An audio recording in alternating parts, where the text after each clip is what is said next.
Welcome back to Newswatch. We're talking with Otis Rawl, who will shortly be the new president and CEO of the State Chamber of Commerce. And we're talking about students and how they're learning. And you just came from an event where some young people were making some hydrogen cars. Well, each year we do a forum for about 200 kids. We call it Business Week, and it happens up at Presbyterian College.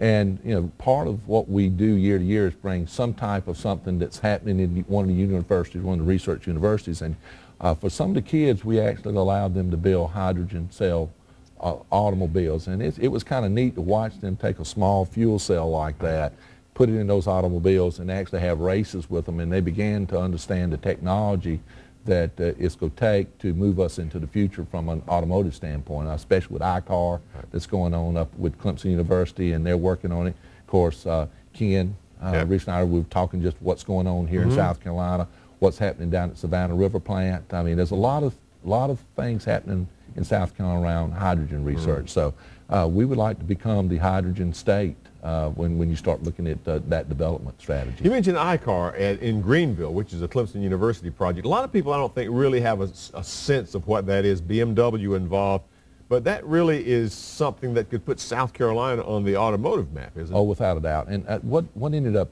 happening was Dr. Michael Porter came down a few years ago and did a study that looked at us and said, what were our best chances for success in South Carolina? And one of them was to look at the automotive industry as a focus of research.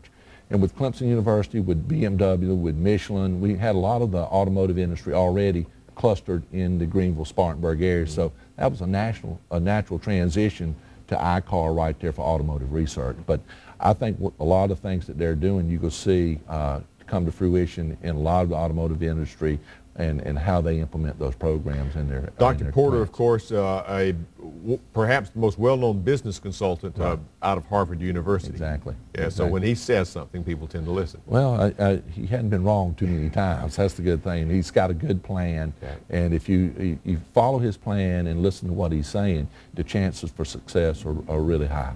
You're getting ready to embark on your first series of what you call grassroots meetings. You'll be going around the state meeting with members of local chambers and also businesses. The idea here is just to get a sense of what the business community wants? Really, it's more than that, David, for us. Most people think that we develop what we call our competitiveness agenda, which is our proactive legislative agenda going into the next session. But really, most of the ideas that we get for that come from these local chambers, and we go back and meet with all types of businesses and listen to what they say.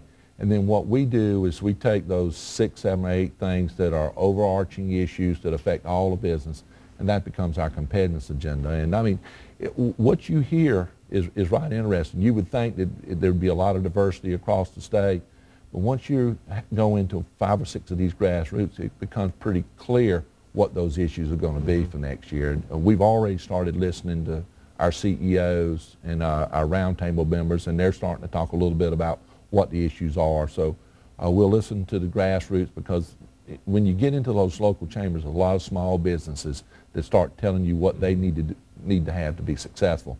And once again, that's predominantly what we want to do, is focus on small businesses to make them successful. What are the 1 or 2 hottest topics that you're hearing so far? Yeah, I think it can be broken down into 4 things. I think tax reform, particularly with the financing of schools and how that's being done, and the property tax millages, as millages begin to creep back up, is an issue for small businesses. I think the second issue is we're still going to have to deal with a health care issue that's everybody's still facing double-digit health care premium increases, and we've got a lot of people that are uninsured in this state. Infrastructure, our roads are deteriorating fairly quickly. Our fatality rates are up in this state. And then I think the last thing, energy costs and energy, how we deal with that, is going to be a major issue. Y'all talked a little earlier in the earlier segment about nuclear. We talked about hydrogen. We're going to have to find a way to provide dependable, reliable energy to all our citizens at a low cost, and those are the issues that I think that we go hear mostly. It's amazing how quickly the energy crisis came on us. I mean, a year ago, if you went out, that probably would not be in the top 10, perhaps, or at least 2 years ago. Well, it hadn't, but what even exacerbates the issue more is it's rolling over into other sectors of our society, because because of the high energy costs, people can't afford to buy food products, which forces our revenues in the state to go down, which forces funding and some of our other programs to go down. So it moves transportation cost up. Everything has to be moved in this country. Exactly. So it moves everybody's cost up, and then they end up passing it along, and the person ending up holding the bag at the end of the line is the consumer. Yeah. And that's why it's that much more important for us to try to accomplish what we're trying to do, is raise per capita income, because what that really does is gives people more disposable income to use and to spend and to make their quality of life better when they live in this state. Okay. Otis Rawl, thanks so much for being with us on Newswatch, and we hope we can have you back. I look forward to that. Great. And thank you for